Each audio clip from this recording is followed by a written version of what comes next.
Orestes admits that he killed her. Apollo speaks and kind of threatens, Zeus is omnipotent. Don't go against Zeus. Yeah, I think that's where we left off. It was around page 730. Where Apollo tells the judges,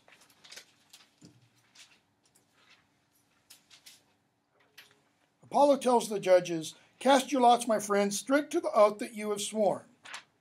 And Athena speaks, and we'll finish the rest of this fairly quickly and get into Oedipus the king, which I'll warn you right now, I hate this translation. It's just not at all like other translations I've read.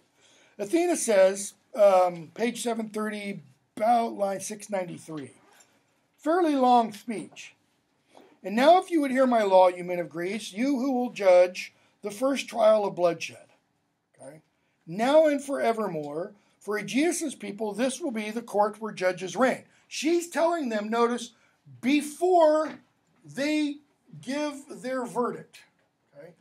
This is how trials will be handled from this point on. Okay? This is the crag of Ares, what is called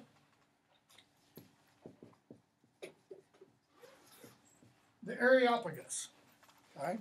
Where the Amazons pitched their tents when they came marching down on Theseus, blah, blah, blah, blah, blah. Here from the heights, terror and reverence, my people's kindred powers, will hold them from injustice through the day and through the mild night. Never pollute our law with innovations. In other words, don't try to change the law. No, my citizens, foul a clear well, and you will suffer thirst. Neither anarchy, nor tyranny, my people. So, why anarchy and tyranny? What is she doing there? Neither anarchy, I can never spell that word, two hands, nor tyranny. What are those? Okay, they're the two ends of the political spectrum. This is what? Overthrow. Yeah, but what's it literally mean? The "and" is against or no. Archy means what? Order. No order, no control, no arrangement. Versus all control, all power. Okay? She says, we got to find what? The happy medium, the place in between. Neither anarchy nor tyranny, my people. Worship the mean. And this is a very Greek idea. It goes all the way up, and when we see it, we hear it even later with Epicurus and such. Worship the mean. That is, find the midpoint. If you were to use this in today's language, today's political language, neither far left progressivism nor far-right conservatism, but so-called moderates in between, okay? Worship the mean, I urge you, shore it up with reverence, and never banish terror from the gates, not outright, okay? Notice the footnote. It probably means two things here. Maintain as part of your conscience a wholesome fear of committing evil. What did the Furies say earlier? The chorus said this, which was the Furies. The chorus said, what is the basis of society? What Rousseau and others will later call the social compact. Fear of doing wrong. Because what do you fear? You fear retribution. Either the retribution of the person you've wronged or the retribution of the gods.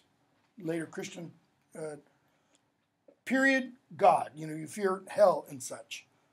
Where is the righteous man who knows no fear? The stronger your fear, your reverence for the just, the stronger your country's wall and city safety.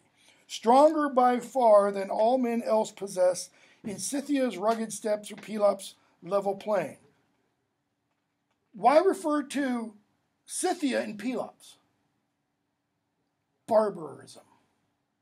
The barbarians, where there is no real rule. At least not the kind that Athena's talking about. So, untouched by lust for spoil, this court of law majestic. This court of law, these judges, and notice these judges aren't judges in perpetuity. These are judges brought in to try this case. See, she's saying these judges can't be bought. They're not there to enrich themselves. We can go off into politics, but I won't. This court of law majestic, swift to fury, rising above you as you sleep, our night watch always wakeful, guardian of our land, I found it here and now. She's talking about the court, in fact, as being above even the judges. So what's she saying about her court of law? She's saying law, capital letters. This is something not written down, okay? But it is something essentially what? Even in our society today, how is the law often described? Okay, justice. What else? It's sacred. It's untouchable. I don't mean the little individual laws that we can change, that we can modify, we can annul and such. I mean the larger idea of law. Okay? I found it here and now. So I urge you, Athens, I've drawn this out to rouse you to your future. You must rise, each man must cast his lot and judge the case. She's saying your future depends on what you do right now. Your future, not your future as individual judges, your future as the city of Athens.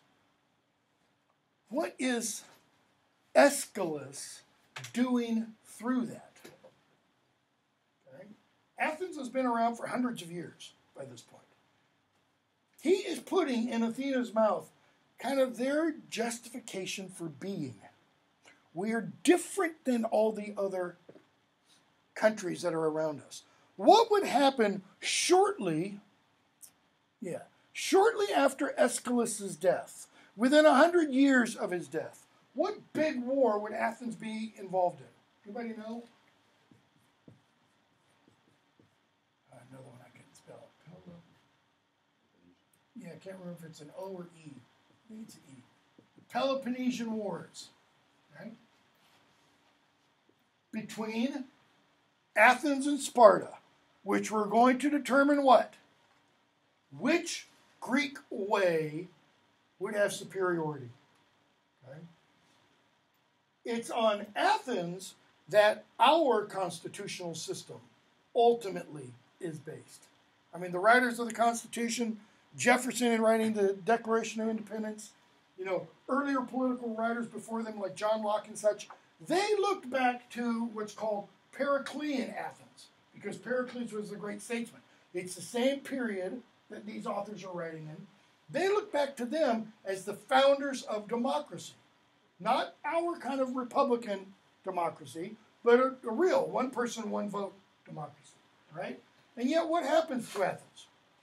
It loses. It loses the Peloponnesian War. Sparta is victorious. Why? Because this is more Sparta. Everybody in Sparta is a warrior. Every male is a warrior. Not every male in Athens was a warrior. So Aeschylus is he doesn't know this is about to break out, but it's almost like he's warning. If we don't preserve this system, something else will come. So the judges come forward and start dropping their pebbles into the two urns. And notice what the leader does. This would be like the prosecution going into the jury's deliberation room. And as they're talking, says, be careful. Our united force can break your land. Telling those in a modern American jury, those 12 jurors, be careful. We can bring this city to its knees. Never wound our pride. I tell you, never. So, the prosecution has done that, so what does Apollo do? Well, as the defense, he kind of stands up and says a few words too. The oracles, not mine, Zeus's, dread them. The Furies say, dread us. Apollo says, dread Zeus. You dabble in works of blood beyond your depth. Talking now to Apollo. Oracles, your oracles will be stained forever. Apollo, oh, so the father's judgment faltered when Ixion, the first manslayer, came to him for purging? So Zeus was wrong, you're saying? Talk on, talk on. But if I lose this trial, I will crush the land. Now, the jurors are still coming forth. You know, you hear the Furies say, I will destroy you. Kind of makes you have second thoughts about which way you're going to cast your ballot. Never, Apollo says. Among the gods, young and old, you go disgraced. I will triumph over you. And so they go back and forth. Not necessarily our ideal of a impartial jury, okay? And Athena says, my work is here, top of 732, to render the final judgment. I will cast my lot for you, she says to Orestes. No mother gave me birth. In other words, Apollo was persuasive. I honor the male in all things but marriage. Why? Because Athena's not married. She's not going to surrender herself in that sense. Yes, with all my heart, I am my father's child. I cannot set more store by the woman's death. She killed her husband, guardian of their house, even if the vote is equal. Notice, Orestes wins. Why? Because you have a god who's going to do what?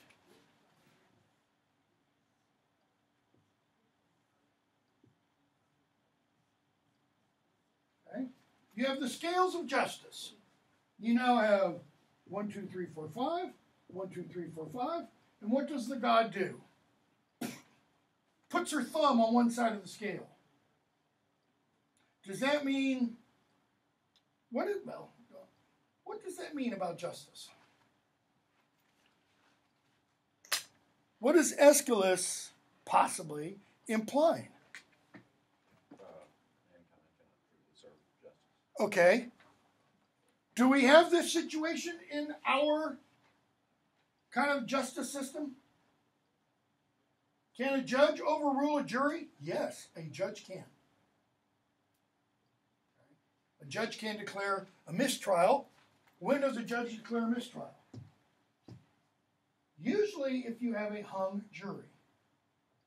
That is, they can't decide, or 5 in favor, 5 against. Notice she doesn't say, well, let's have another trial.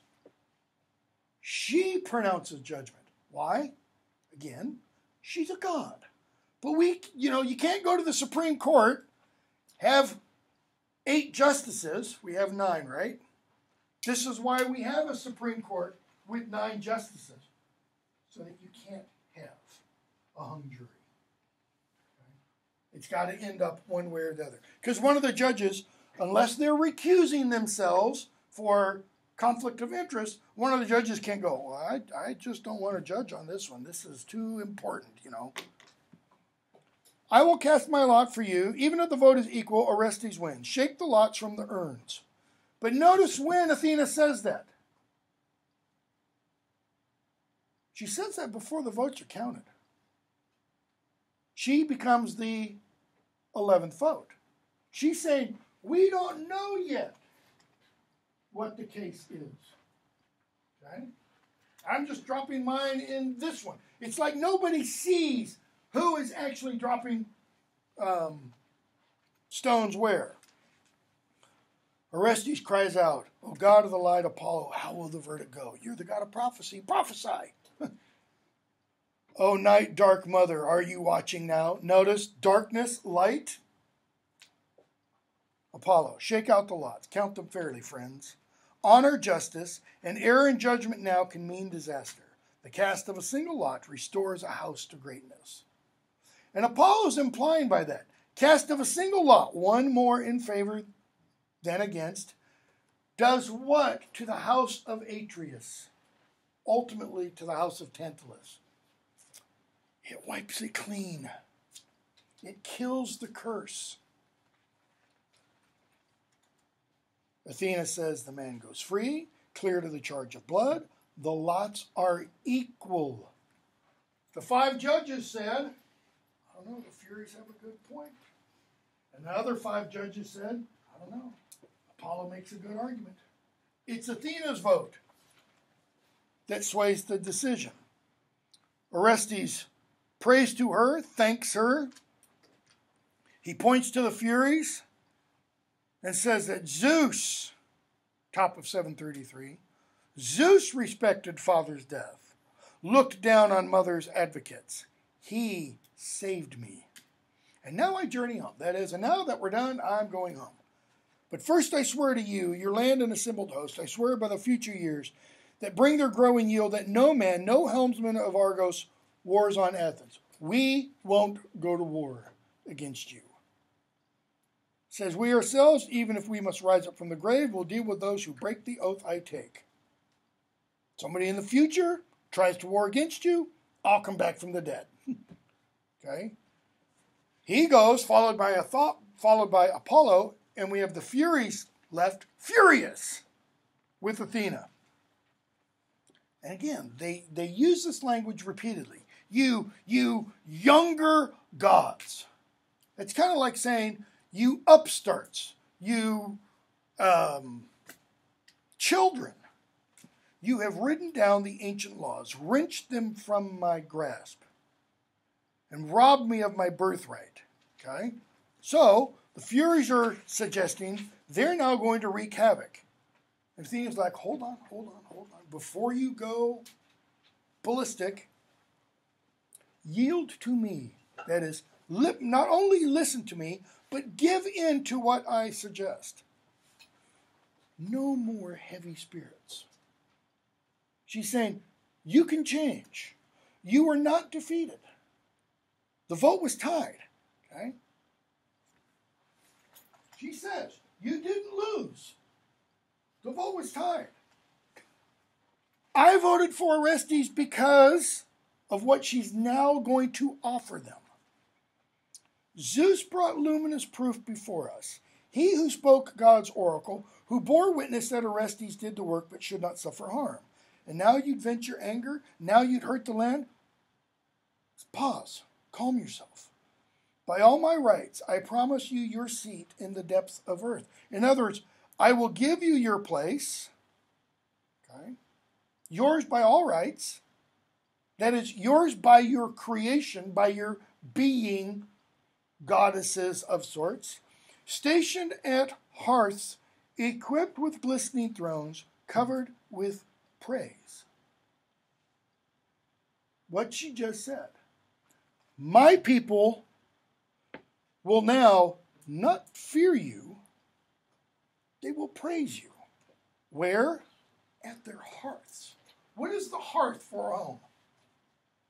Not so much in our world as it was in this day. It's the center. Okay? It's the center. It's where everything of importance really happens. It's where the meal is created. It's where the meal is served. Okay? My people will revere you. You younger, kind of repeats the previous speech. And so Athena says, you have your power. You are goddesses. That is, you can hold on to that. But not to turn on the world of men and ravage it past cure. I put my trust in Zeus, and do I really need to say this? I am the only god who knows the keys to the armory where his lightning bolt is sealed. No need of that, not here. In other words, if I wanted to, I could go get the big guns. I'm not threatening, but... So, let me persuade you. Let me use words and rhetoric to reach you, she is saying. Let me not use force. Lull asleep that salt black wave of anger, awesome, proud with reverence. Live with me. In other words, be awesome, be proud with reverence. Humans will now what? Worship you rather than fear you. They will revere you rather than, part of fear is what? When you fear something, you also what towards it? Dislike. Hate. Okay? The land is rich. That is, this land right here is rich. And when its first fruits offer for heirs and the marriage rights are yours. Okay, what do the Furies usually receive? Blood from the dead. Athena is saying, instead of blood, you can get the first fruits of everything that the land produces. But for me to suffer such disgrace, what disgrace? I lost the vote. The proud heart of the past, driven under the earth, condemned like so much filth. Notice, proud heart of what? The past. What was yesterday? What is Athena calling on the Furies to do? Look to tomorrow. Look to the future. Oh, good earth, what is this stealing under the breast? What agony racks the spirit? And so the Furies call out to Mother Earth and to dark night. Athena, I will bear with your anger. You are older. She's kind of saying, I acknowledge your greatness and your authority. But Zeus is speaking to me, and not only to me, through me. Zeus is offering the Furies this. If you leave for an alien land and alien people, you will come to love this land. I promise you. As time flows on, the honors flow through all my citizens, and you, enthroned in honor before the house of Aeschylus, will harvest more from men and women moving in solemn file than you can win throughout the mortal world. You will receive more honor from living, revering people than you can from the dead. Here in our homeland, never cast the stones that whet our bloodlust. Never waste our youth, inflaming them with the burning wine of strife. Okay? Don't cause troubles between our youth. Don't inflame them with the passions for war, she says. No. Instead, never pluck the heart of a battlecock and plant it in our people. Let our wars rage on where? Abroad. She's asking the Furies, do something. She wants them to become something such that their land will not know war. There will be war outside her land, okay, but not here. Let our wars rage on abroad with all their force to satisfy our powerful lust for fame. But as for the bird that fights at home, my curse on civil war. Why? Why the curse on civil war? What did Atreus do to Thyestes? Fed him his children. What did Tantalus do to Pelops? Tried to feed his children to the gods. Okay? Civil war is brother against brother. She is saying, let's stop this entirely. Because what fed the civil war? The Furies. The seeking of vengeance. This is the life I offer. It's yours to take. Do great things. Feel greatness. Greatly honored. Share this country cherished by the gods. The Furies are having difficulty accepting this, and says at the top of the next page, all's lost. Our ancient powers torn away by their cunning. Who's the there? You younger gods. Ruthless hands. The gods so hard to wrestle down, obliterate us all. Athena, no, not true. She says, I'm not going to obliterate you. I will never tire of telling you your gifts, so that you, the older gods, can say that I, a young god, and the mortals of my city drove you outcast, outlawed from the land. No, I don't want you to ever be able to say that I and my people made you outcasts. But if you have any reverence for persuasion, and she describes persuasion almost like it is personified, like persuasion is itself a god.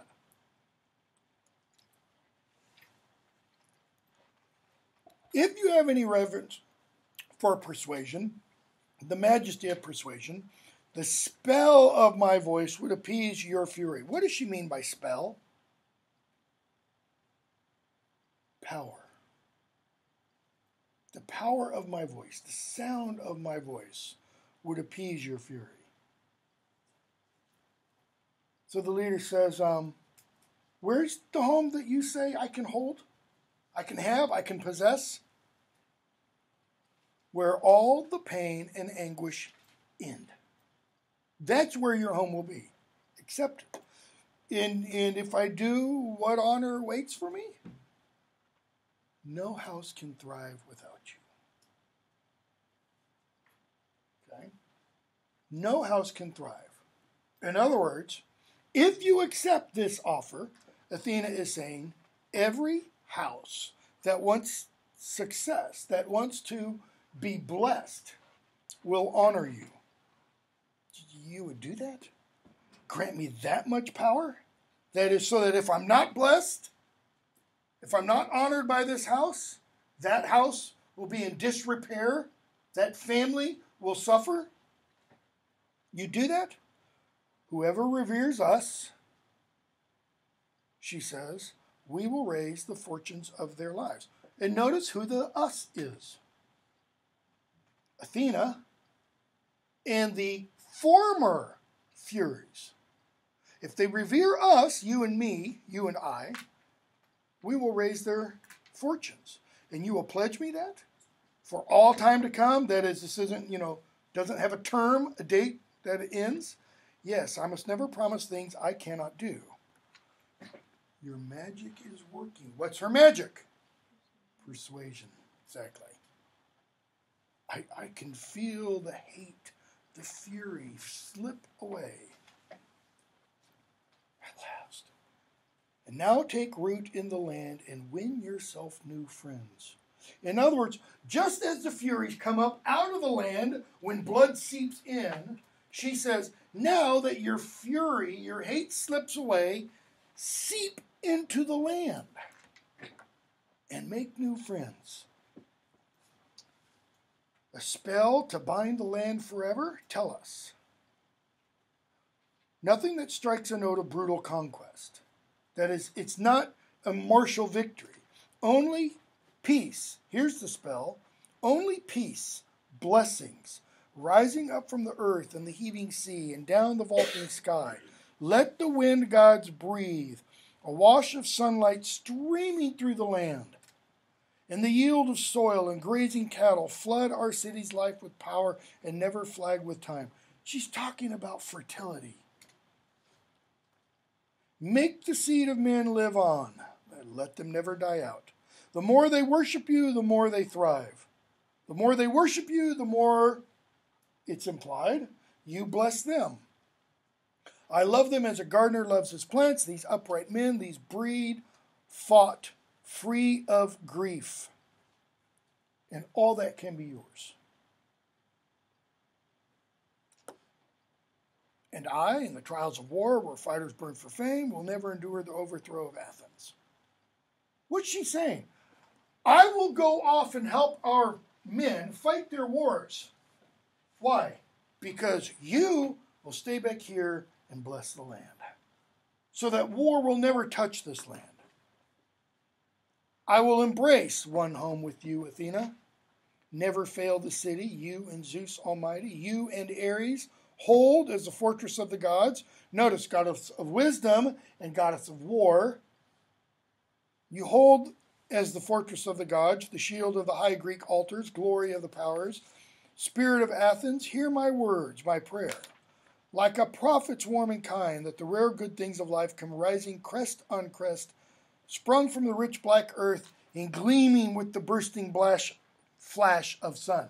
No longer appealing to darkness and night. Athena, These blessings I bestow on you, my people, gladly. I enthrone these strong, implacable spirits here and root them in our soul. She calls them implacable. What does implacable mean?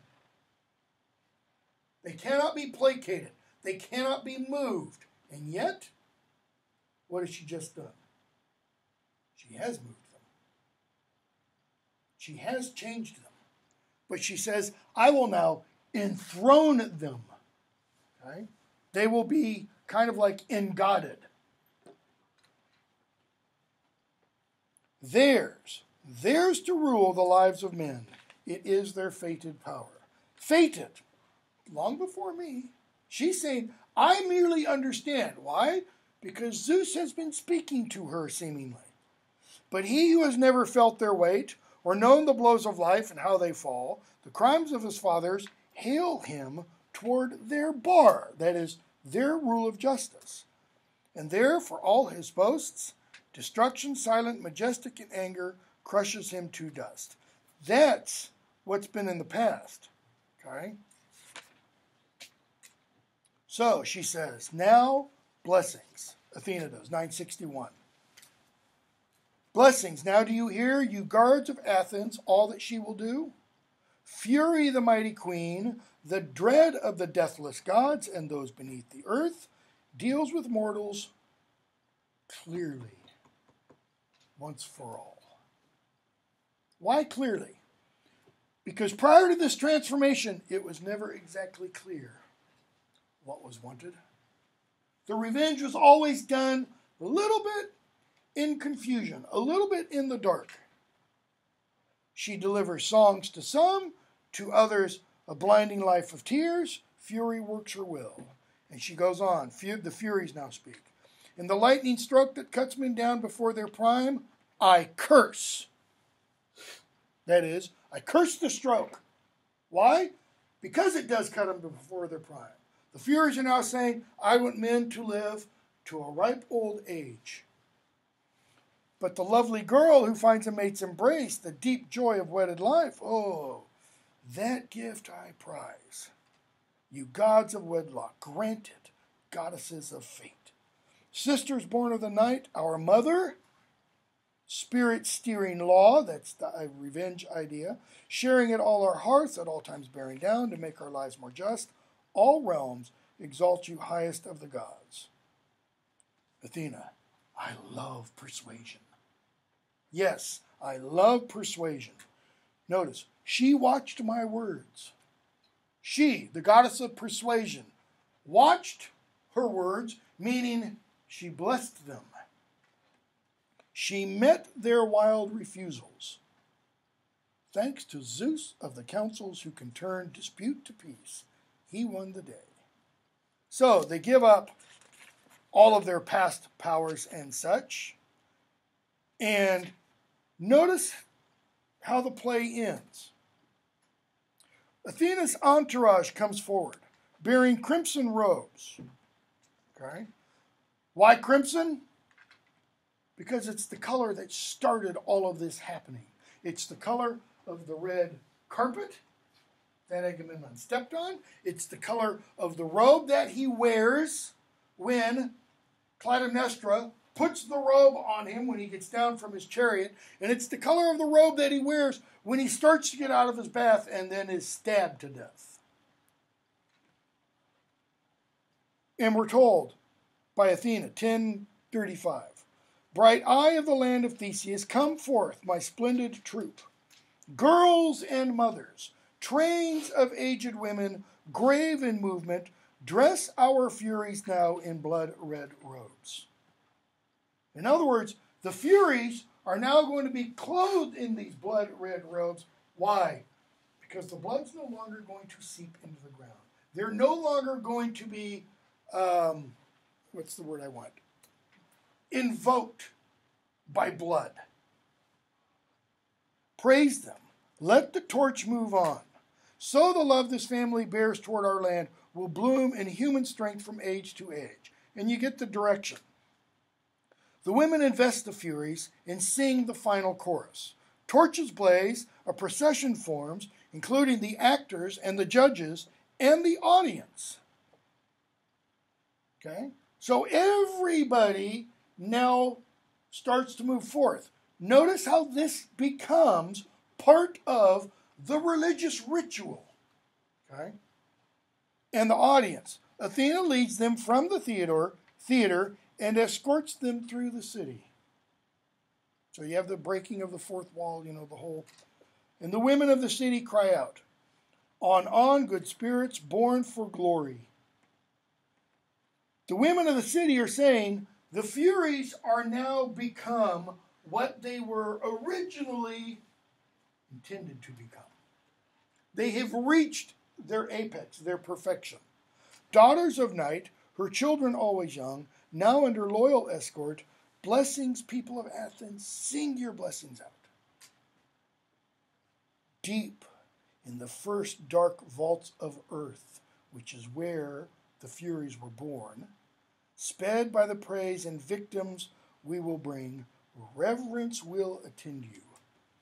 Blessings, sing all blessings. You great good Furies, bless the land with kindly hearts. You awesome spirits.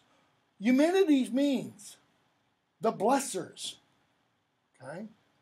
Exult in the blazing torch, exultant in our fires, journey on. This peace between Athena's people and their guests, the Furies, the Eumenides now, must never end. Zeus and fate embrace. Why? Well, in the Greek system, I think I've said this before, you have what? You have the gods, men down here. Where's fate? Does fate control the gods? It's kind of like over here. It doesn't control the gods, but the gods see fate. The gods know what fate, so to speak, wills. Okay? The gods can't change fate. Just as I said, fate doesn't have any impact on the gods. The gods merely know what's going to happen. Fate does obviously affect men, just as the gods affect men. So when the gods interfere with humans' lives, that's part of, and because of, they know what's going to happen. All right? So move from those three plays, Agamemnon, Libation Bearers, and Eumenides, and look at Oedipus. Because Oedipus, seemingly at least, is all about fate and what? Human what? Choice. Or free will. Right? Now, Sophocles is the one writer that Aristotle really zeroes in on in his little book Poetics, or on Poetics. Okay? He uses Sophocles as the exemplar of Greek tragedians, and specifically Oedipus the king. He essentially says, this is the model to follow. Okay? And I'm not going to talk about the notes here. I want to just jump into the play. Page 744. And let me, since I've alluded to it, let me make this comment. How many of you have read Oedipus the King before? Okay, about half of you. You probably did not read this translation. This is a new translation, and it's horrible compared to the ones by Fitzgerald and Robert Fagles and Chadwick and H.D.F. Kiddo and several others. I don't know ancient Greek, but I've read quite a few translations of Oedipus the King, and there's just seemingly things they do here that are not done in those other translations. So it's either these are the first ones that are faithful to the original text, or they're taking liberties that are not in the others, that are not in the Greek text, that the other translators don't take. And I'll try to point out some instances of what I'm talking about when we get to them. So if they added stuff, it didn't remove it? Yeah, it's not that they added stuff. It's the way certain things are phrased. It's just much less clear than it is in the other translations I'm familiar with. And what I might try to do is I might try to type up some examples and maybe do that by Tuesday for you for a handout. So the play begins, and we have the time and scene. Now remember what I said the other day about the three unities. Okay? Aristotle is the one who first talks about these. Right? Unity of time, unity of place, unity of action.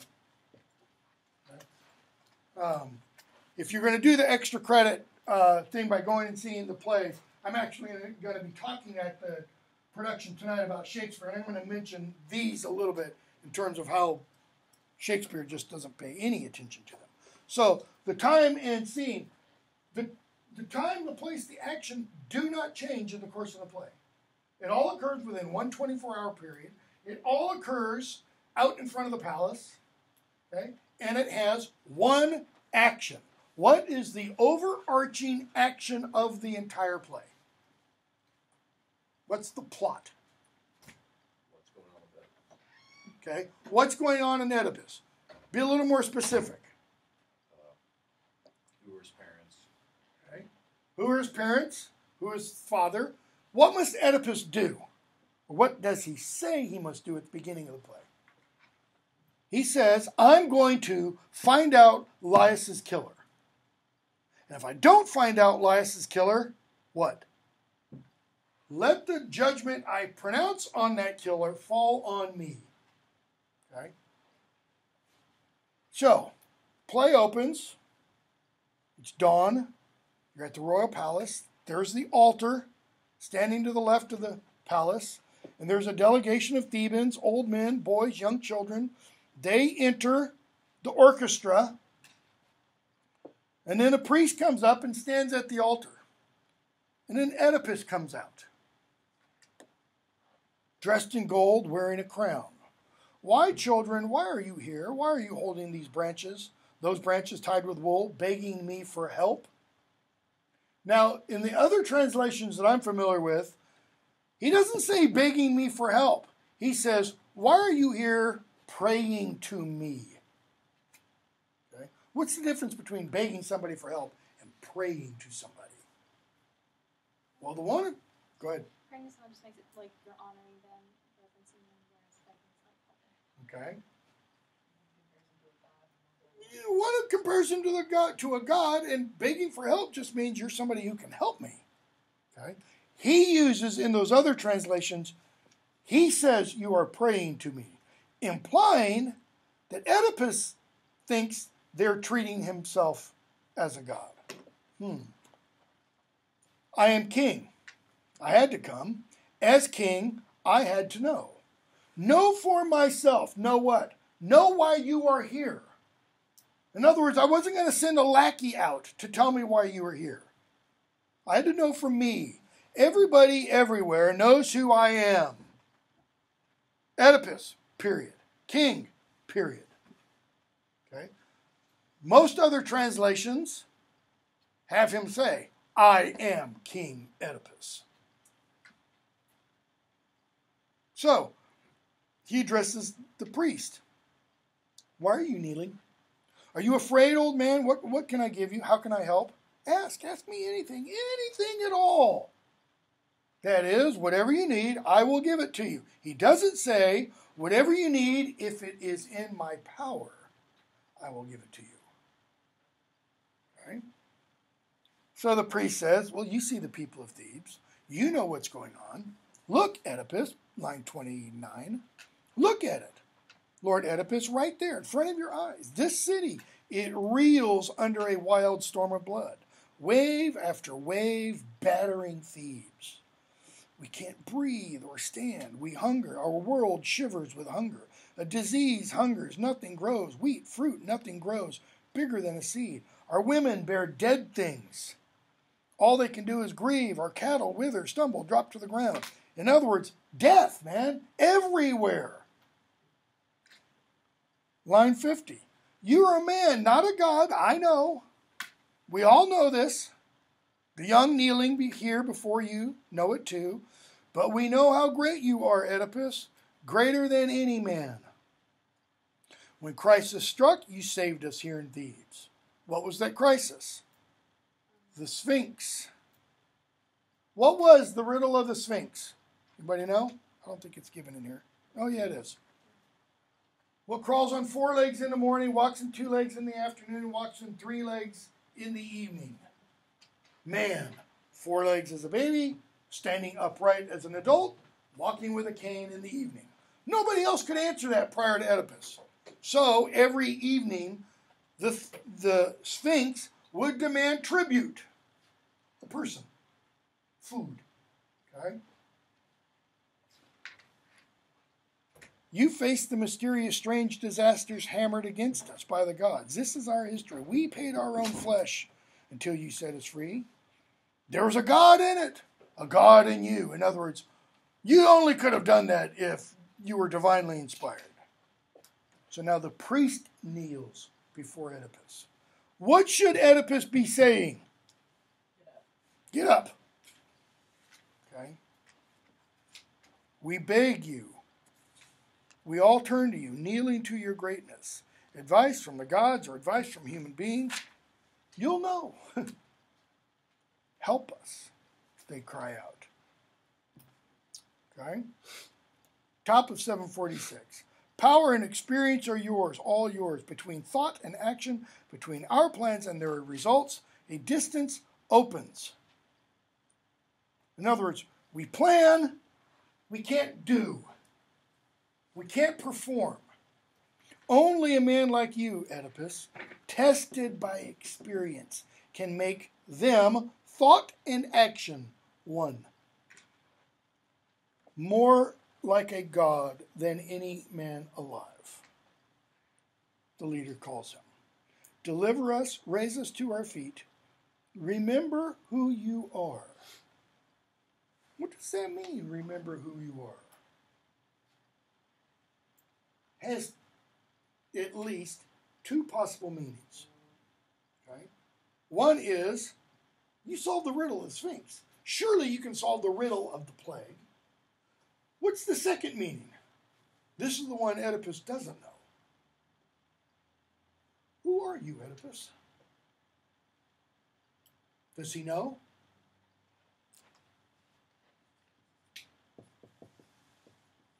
Self-knowledge. How much of that does Oedipus have? You know, the Oracle of Delphi, where he sends Creon, or Creon if you want, apparently had a stone before you get to the house or chamber for the oracle. And on the stone was written, in Greek, obviously, 2 words. Know thyself. This is kind of the motto of Apollo. Know thyself. If we were to be reading all of Plato's dialogues, we would learn, and we learned some of this in the ones that we will read, or in the partial one that we will read. We learn that that Socrates was told that he was the wisest man in the world. He was told that by the Oracle of Delphi, right? Which again has this inscribed on a stone. Socrates didn't believe it. So what's he do? He starts walking around Greece asking people questions because he wants to find somebody wiser than he is. Okay? And everybody he finds who is reported to be wise turns out to be not so. They think they are, but they're not. And Socrates continually says, I'm not the wisest person in the world. I'm not wise. Guess what? That's why he's the wisest man in the world. He truly knows himself. Okay? Oedipus doesn't truly know himself. He thinks he's the son of Polybus and Merope, but he's not. So they say, remember who you are. Your skill was our salvation once before, for this Thebes calls you Savior. Don't let us remember you as the king, godlike in power, who gave us back our life and then let us die. Come on, Oedipus, you solved the problem before. Surely you can solve this one. Help us live. Steady us forever. You broke the riddle for us, man. It was a sign. A god was in it. Be the man you were. They're kind of getting, at this point, a little bit upset. Our people are dying. Do something. How much better to rule a city of men than be king of empty earth? If you don't act soon, the city will be dead. Children, poor, helpless children. I know what brings you here. You suffer. This plague is agony for each of you, but none of you, not one, suffers as I do. And each of you suffers for himself, only himself. My whole being wails and breaks for this city, for myself, for all of you, old man, all of you. Everything ends here with me. I am the man. Now, Sophocles' audience heard that, and they went, yep, damn straight. You are. Why? Because this is an old myth. He's not the one who creates it. So when they hear instances of dramatic irony, they are well aware of what Oedipus is saying. So he says, I've not been asleep. I've been busy. What did I do? I sent my wife's brother, a.k.a. my uncle, Creon, to greet Apollo's shrine at Delphi. I sent him to learn what I must do or say to save Thebes. But I'm wondering, why isn't he back yet? He should be here by now. Okay? Priest says Creon's here. Oedipus, let his words, top of 747, let his words blaze like his eyes and save us. What does he mean?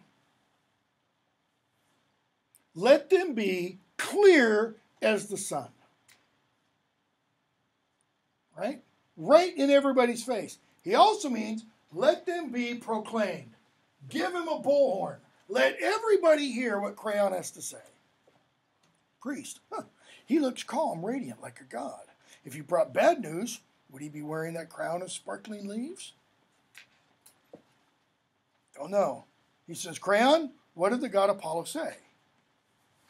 His words are hopeful.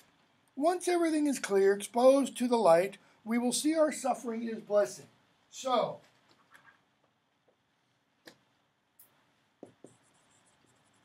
themes: self-knowledge, light versus darkness, seeing versus blindness. Okay. Creon. All we need is luck. What do you mean? What did Apollo say? What should we do? Speak. Here? Now? In front of all these people? Or inside privately? Now what's Creon suggesting there? Yeah. Okay. Creon's acting like a diplomat. You know, the president doesn't send a diplomat off to dissolve a thorny situation. You know, Trump wouldn't send Tillerson off to North Korea, say, talk to the crazy little fat man, and then come back and have him, talk to CNN first. Or talk to Trump in the presence of CNN and all the media. They'd go in the White House, close the doors, and have a little talk. Creon's saying, you and me, let's go inside. No. Say it to the whole city. Creon's like, okay. Apollo commands us, cleanse the city of Thebes, cleanse the plague from that city. destroy the black stain spreading everywhere. And there again, there's that imagery of stain. Why? Because it's like Laius's blood is still flowing from the body, even though it's been years since Laius was killed. What's the plague? How can we purify the city? Man must be banished or killed, blood for blood. Who's the man? Who is Apollo's victim? Notice, victim. Before you came to Thebes, before you came to power, Laius was our king. Yeah, I know about that. I never met him. Well, Laius was murdered. Apollo's command was very clear. Avenge the murderers of Laius, whoever they are. Notice, plural. At least two. Where are they? I mean, the crime is old. How will we find their tracks? In other words, this is a cold case. We got to get the police files out, so to speak. Killers could be anywhere. Apollo said the killers are still here in Thebes. Pursue a thing, you may catch it. Ignore it, it slips away. In other words, once you start looking, once you start pulling on that thread, Oedipus, you'll find it. Where was Laius murdered? At home or outside? He told us before he left he was on a mission to Delphi. His last trip away from Thebes. Never returned. No witnesses? Oedipus asks. All killed but one. He escaped. He's so terrified he remembered only one thing. What was that? How could a single... He said bandits ambushed Laius, not one man. How could a single bandit dare attack a king? He had to have supporters. In other words, there was a conspiracy. Well, there were suspicions, but after Laius died, we had no leader, no king. Our life was turmoil. Why? Because it's like, seemingly, the moment Laius died, the Sphinx popped up out of thin air. After Laius died, we had no leader. But once the throne was empty, what threw you off the track? What kept you from searching? The Sphinx. Well, Oedipus says, I'm here now. I will begin the search again. I will reveal the truth, expose everything, let it all be seen. Like Apollo, I am your ally. In other words, what has he just done? He's compared himself to a god. Okay. Justice and vengeance are what I want. Family, friends, I won't rid myself of this stain, this disease, for them. Notice how he says, myself. They're far from here. That is, my family and friends are not here. They're off. He doesn't say it now, but it comes out later. They're in Corinth. No, I'll do this. I'll rid myself of this stain, this disease, for myself, for me. By avenging Laius' death, I protect myself. How? What was Laius? King. What is Oedipus? King. He's saying, if I get rid of the king killers, I preserve myself. If they killed one king, they might kill another, is the implication. Okay? So, Oedipus enters the palace. The doors close. Creon leaves by another door. And we get the chorus. Then the chorus speaks a long speech, which I'm going to skip. And Oedipus comes back out. And he essentially says, I've heard your prayers. Okay, he's been inside. Every word of your prayers has touched me, he says. Line 286 or so. Skipping a couple lines, he says, I heard nothing about Laius' death. I know nothing about the murder. I was alone. How could I have tracked the killer without a clue? I came to Thebes after the crime was done. I was made a Theban after Laius' death. One of you knows who killed Laius. Where is that man? Notice kind of what he's doing to the chorus. One of you knows who did it. What's he essentially telling them to do? Start investigating each other. Start looking over your shoulder. Okay? Speak, I command it. Fear is no excuse. Who did this thing? Was it a stranger? Speak. I will not harm him. That is the person who did it. I will exile him. That's all. I will pay him well. He will have a king's thanks. That is, who's the him? The person who tells me who did it. But if he will not speak because he fears me, if he fears what I will do to him or to those who he loves, if he will not obey me, I say to him, my power is absolute in Thebes. So he's kind of implying he has reason to fear me. My rule reaches everywhere. My words will drive the guilty man, the man who knows. Notice, now the man who is guilty is the one who knows who the murderer is, not only the murderer. I will drive him out of this city, away from Thebes forever. He's saying, because you haven't told the authorities who killed Laius in the last 20 years, we're not told exactly how much time has passed. But it's pretty clear it's probably at least 20 years because his sons by Jocasta are adult and able to take care of themselves, we get told. Okay? He says, here is my word for the person who won't tell the truth. Nothing. My word for him is nothing. Let him, the one who knows but won't tell, be nothing. Give him nothing. Let him touch nothing of yours. He is nothing to you. Lock your doors when he approaches. What does that mean? Don't offer him hospitality. In other words, this person is no longer favored by Zeus. All wanderers are favored by Zeus.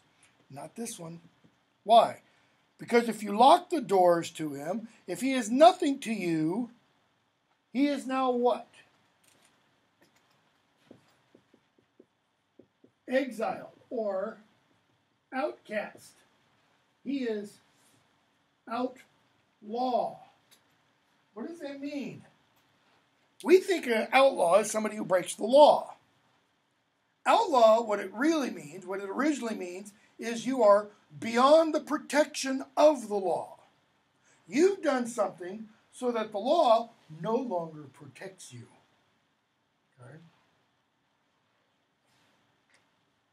Drive him from your homes. Let him have no home, nothing, no words, no food, shelter, warmth of hand, shared worship. Let him have nothing. Drive him out. Let him die. He's so far outside the law, he's outside even the law of the gods' hospitality. He is our disease.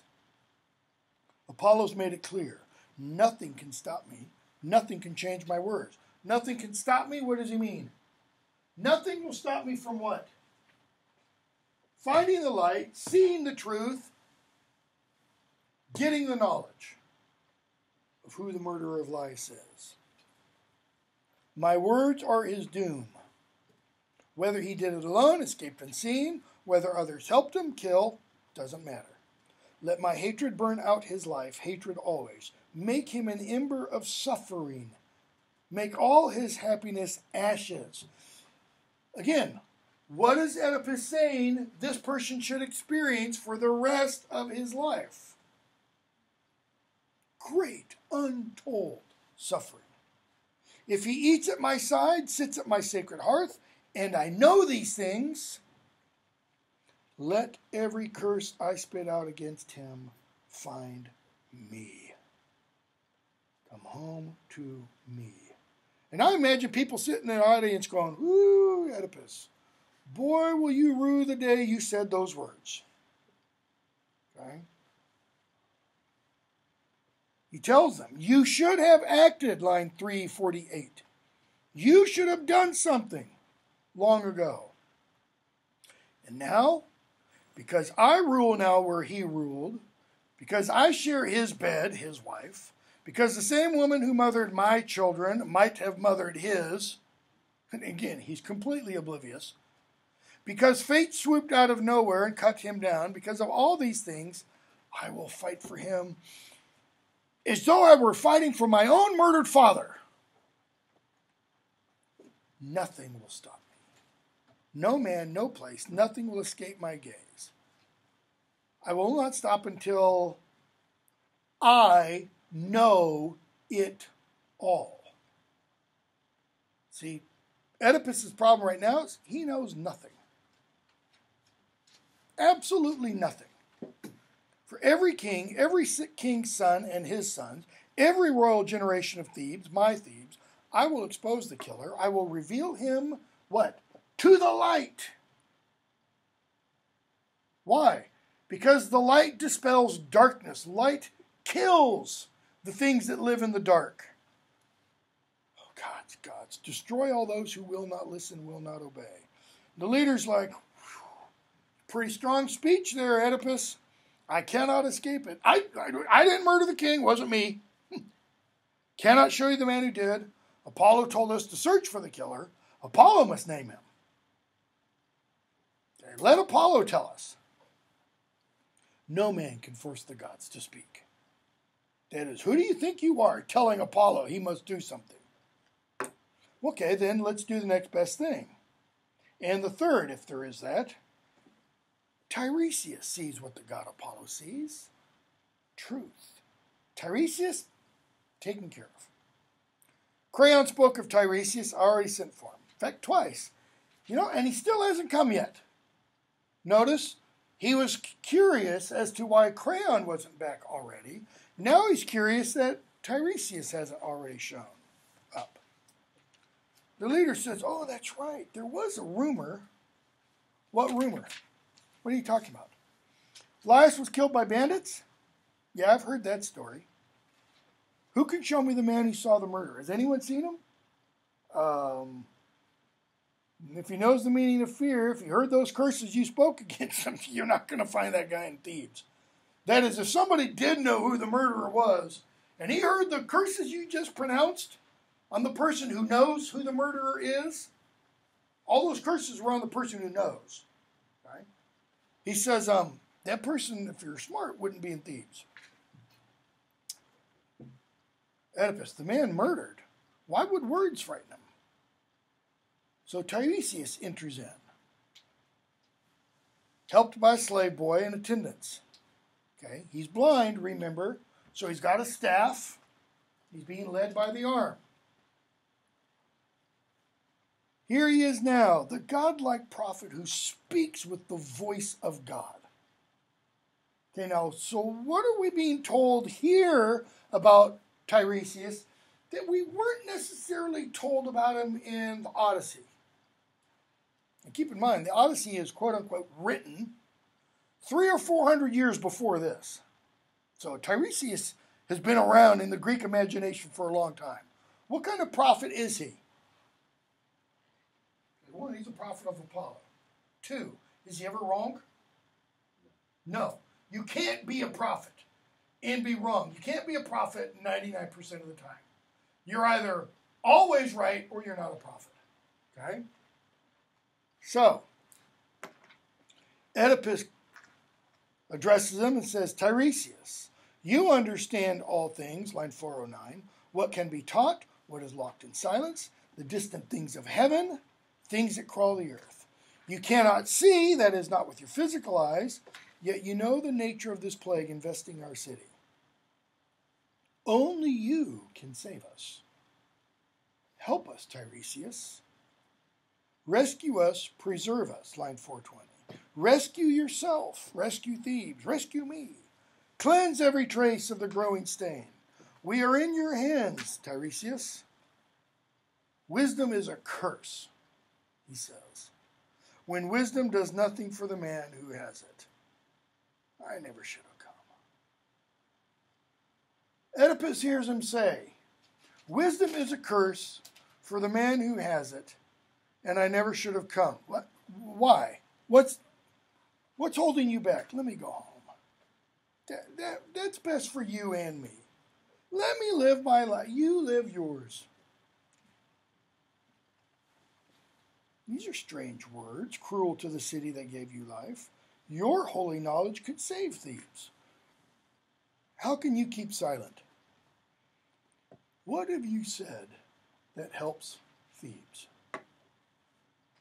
Come on, Oedipus, think. He's saying not only today, for the last 20 years, that is, as king. What have you said that has helped Thebes? Your words are wasted. I'd rather be silent than waste my words. Why does he say Oedipus's words are wasted? He's heard the promises and the curses Oedipus has declared. He says they're empty. Why? Because he doesn't think Oedipus will live up to them or honor them. If you know, help us. Tell us what you know. You kneel, because Oedipus had kneeled before Tiresias. You kneel because you do not understand. But I will never let you see my grief. Never. My grief is yours. What are you talking about? You know and you won't speak? Okay, what did Oedipus promise to do to someone who knew who the killer was? All those horrible things. Kick him out, don't give him food, don't give him shelter, don't give him friendship, don't give him news, nothing. Tell me what you know, stubborn old fool. Tiresias, you call me cold, line 452. You call me cold, stubborn, unfeeling. You insult me. But you, Oedipus, what do you know about yourself? About your real feelings? It's like, no, Luke, search inside and you don't see how much alike we are. What's he trying to tell Oedipus without coming right out and being blatant? Look in the mirror.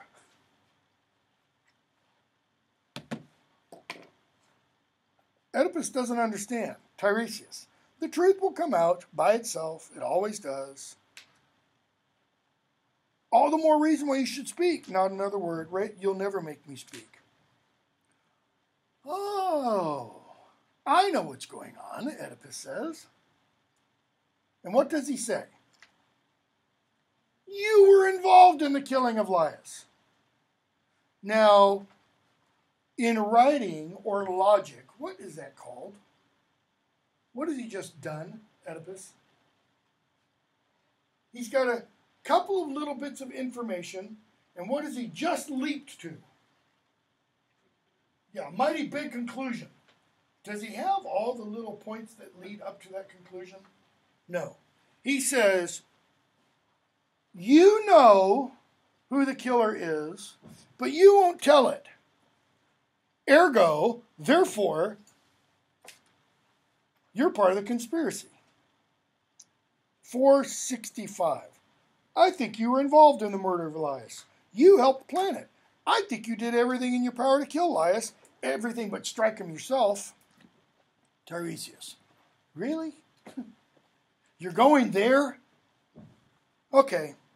Obey your own words. In other words, all those words you just spilled about what's going to happen to the killer of Laius, the curse everyone heard, never speak again to these men of Thebes. Never speak again to me. You. It's you. What plagues the city is you. The plague is you. No. You can't get away with that now. In other words, I just accused you of being the conspirer in the murder of Laius. You can't now then say, you are. Truth lives in me, Tiresias says, and the truth is strong. See, what does Tiresias have to back him up that Oedipus doesn't necessarily? Okay, what else? The gods. Has Tiresias ever been wrong before? Oedipus is going to ask the leader that, and they're going to go, no, not that I'm aware of. He's been right every time. The leader says, sorry, lost my spot. Who taught you this truth of yours? Not your prophet's craft, Tiresias. No, you did. You taught me to speak. Okay. We're going to pick up there. We'll finish Oedipus on Tuesday. Expect a quiz over Oedipus. I just couldn't come up with one for Eumenides and libation bearers. kind of hard to do a quiz on one thing when you only have 2 speakers at a time. So at least now we have 3.